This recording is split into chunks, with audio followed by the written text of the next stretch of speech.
Impulse को master करने की 3 स्ट्रेटजीज। आपके दिमाग में वो एक छोटी सी आवाज़, जानते हो ना कौन सी, वो कहती है कल से स्टार्ट कर लेना यार, बहुत थक गए हैं, एक छोटे से ब्रेक से कुछ नहीं होगा।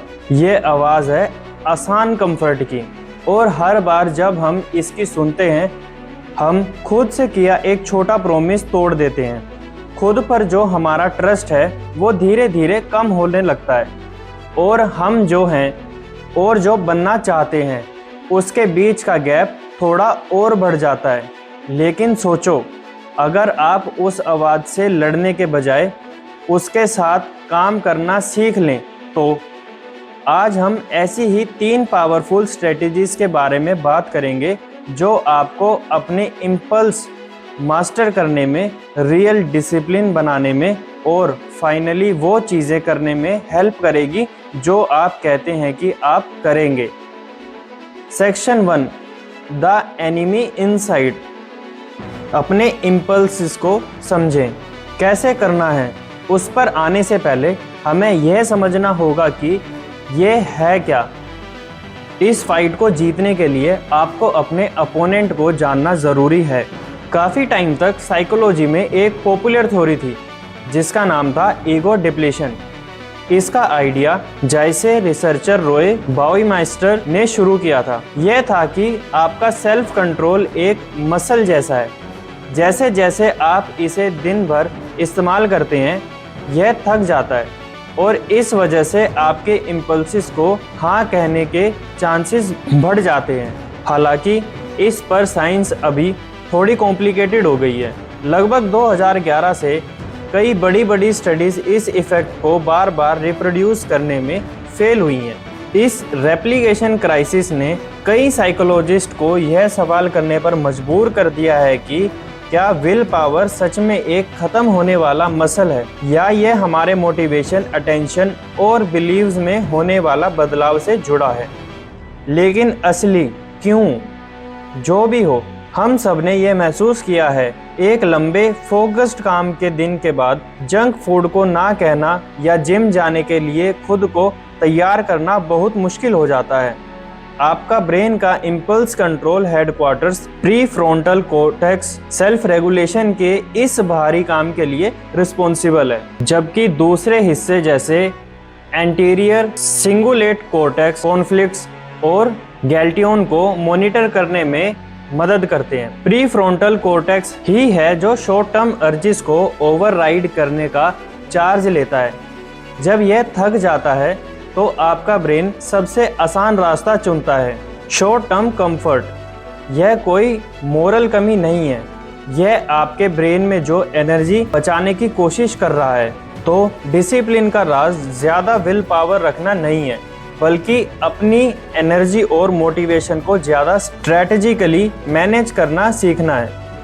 सेक्शन 2, इतनी छोटी शुरुआत करो कि हंसी आ जाए। यह पहली स्ट्रेटजी डॉक्टर जॉर्डन पीटरसन के काम से इंस्पायर्ड है, और इसे इस तरह से डिज़ाइन किया गया है कि यह आपके ब्रेन को रेजिस्टेंस को आराम से बाईपास कर जाए। आइडिया यह है कि आप अपने गोल को इतना छोटा बना दो, इतना नॉन थ्रेटनिंग कि काम ना करने का कोई रीज़न ही ना बचे।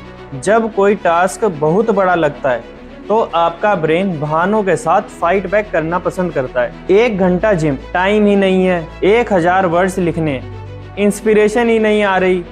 इसका सॉल्यूशन है कि पहले कदम को इतना आसान बना दो कि हंसी आ जाए। इस अप्रोच को स्टैनफोर्ड के बिहेवियर साइंटिस्ट बीजे फोग का भी पूरा समर्थन है, जिनका टाइनी हैबिट्स मेथड इसी प्रिंसिपल पर बना हुआ है। रोज एक्सरसाइज की आदत डालनी है। 1 घंटे का वर्कआउट का कमिटमेंट मत दो, सिर्फ अपने वर्कआउट के कपड़े पहनने का कमिटमेंट दो। बस मेडिटेशन शुरू करना है। 20 मिनट का एम मत रखो, सिर्फ 1 मिनट का एम रखो। पॉइंट वर्कआउट या मेडिटेशन सेशन नहीं है, पॉइंट यह है कि आप खुद को साबित कर रहे हो कि आप वो इंसान हो जो अपनी बात पूरी करता है। आप फेल होने को बहुत मुश्किल बना रहे हो। इससे आपकी मेंटल एनर्जी खर्च किए बिना मोमेंटम बनता है, और एक छोटी कंसिस्टेंट जीत मिलती है जो आपके ब्रेन को बताती है मैं जो कहता हूँ वो करता हूँ। स्ट्रेटजी 2, स्टेबिलिटी का एक सिस्टम बनाएं। दुनिया के सबसे डिसिप्लिन्ड लोगों के पास सुपर ह्यूमन विल पावर नहीं होती, उनके पास बेहतर सिस्टम होता है। वो समझते हैं कि हर डिसीजन मेंटल एनर्जी खर्च करता है, इसलिए वो जितना हो सके उतना अच्छे चॉइसेस को ऑटो पायलट पर डाल देते हैं। यही हमारी दूसरी स्ट्रेटजी है। डेली रूटीन्स के साथ एक स्टेबिलिटी का सिस्टम बनाएं। इसके बारे में सोचो। आप सुबह उठकर यह डिबेट नहीं करते कि आपको ब्रश करना चाहिए या नहीं, आप बस कर लेते हो। यह आपके रूटीन का एक ऑटोमेटिक हिस्सा है। बिल्कुल यही लॉजिक अपने गोल्स पर अप्लाई करें। जब आपके पॉजिटिव बिहेवियर्स आपके शेड्यूल में फिक्स हो जाते हैं तो आपके इम्पल्सिव ब्रेन को वोट करने का मौका ही नहीं मिलता। अगर आप वर्कआउट करना चाहते हैं तो एग्जैक्ट टाइम और जगह शेड्यूल करें। जब सुबह के 7 बजेंगे तो वो जिम का टाइम है, इस पर कोई बहस नहीं होगी। अगर आप हेल्दियर खाना चाहते हैं तो अपने मील्स पहले से प्लान और प्रिपेयर करके रखें। इस तरह जब आपको भूख लगेगी तो हेल्दी चॉइस ही सबसे आसान चॉइस होगा। कुछ एंकर हैबिट्स एस्टेब्लिश करके शुरुआत करें। रोज़ एक ही समय पर उठें, अपना बेड ठीक करें। यह सिंपल काम एक ऑर्डर और प्रेडिक्टेबिलिटी की नींव रखते हैं। यह उस शोर को शांत करते हैं जिस पर आपका इम्पल्सिव ब्रेन थ्राइव करता है और आपकी मेंटल एनर्जी को उस चीज पर फोकस करने के लिए फ्री करते हैं जो सच में मैटर करती है। डिसिप्लिन का मतलब हमेशा एक इंटरनल लड़ाई नहीं है। इसका मतलब है कि एक ऐसी लाइफ डिजाइन करना जहां सही चॉइस ही सबसे कन्वीनियंट चॉइस हो। स्ट्रेटजी 3, मुश्किल काम सबसे पहले करो। यह आखिरी स्ट्रेटजी आपके उस हिस्से के लिए एक हेड ऑन टक्कर है जो बस आराम करना चाहता है। आपको जानबूझकर वो काम करना है जिससे आप बच रहे हैं, वो भी सबसे पहले। आपका ब्रेन दर्द से बचना और खुशी ढूंढना चाहता है। वो हमेशा आपको आसान रास्ते की तरफ धकेलेगा। मुश्किल कॉल करने के बजाय फ़ोन पर स्क्रॉल करना, उस चैलेंजिंग प्रोजेक्ट को शुरू करने के बजाय एक और वीडियो देखना। जब आप कॉन्शियसली मुश्किल काम करने के चुनाव करते हैं तो आप अपने ब्रेन को एक्टिवली रिटेन कर रहे होते हैं। आप उसे सिखा रहे हैं कि आपकी long term values in charge है, ना कि आपकी शॉर्ट टर्म फीलिंग्स। जैसा कि डॉक्टर पीटरसन कहते हैं, जानबूझकर एक मुश्किल बोझ उठाना है वो तरीका है जिसे आप असली सेल्फ रिस्पेक्ट और रेजिलियंस बनाते हैं।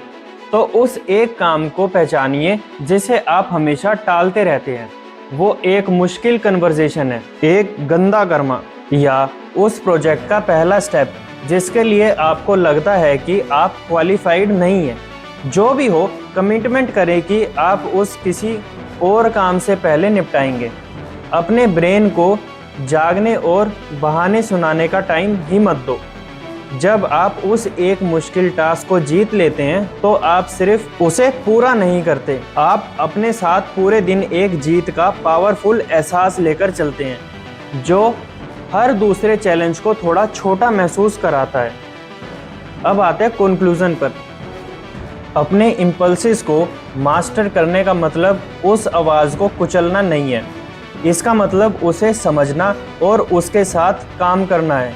इसका मतलब अपने ब्रेन को यह सिखाना है कि असली सेटिस्फैक्शन इंस्टेंट ग्रेटिफिकेशन से नहीं बल्कि उन चीज़ों को हासिल करने से मिलती है जो मैंने रखी हैं। तो चलिए सबको एक साथ लाते हैं। 1, मोमेंट बनाने के लिए इतनी छोटी शुरुआत करें कि हंसी आ जाए। 2, डिसिप्लिन को ऑटोमेटिक बनाने के लिए एक स्टेबिलिटी का सिस्टम बनाएं। और 3, ना रुकने वाली सेल्फ रिस्पेक्ट बनाने के लिए सबसे मुश्किल काम पहले करें। डिसिप्लिन कोई सज़ा नहीं है, यह सेल्फ केयर का सबसे ऊंचा रूप है। ये उस इंसान को चुनना है जो आप बनना चाहते हैं, उस फीलिंग के ऊपर जो आप अभी चाहते हैं, और यही अल्टीमेट आज़ादी है।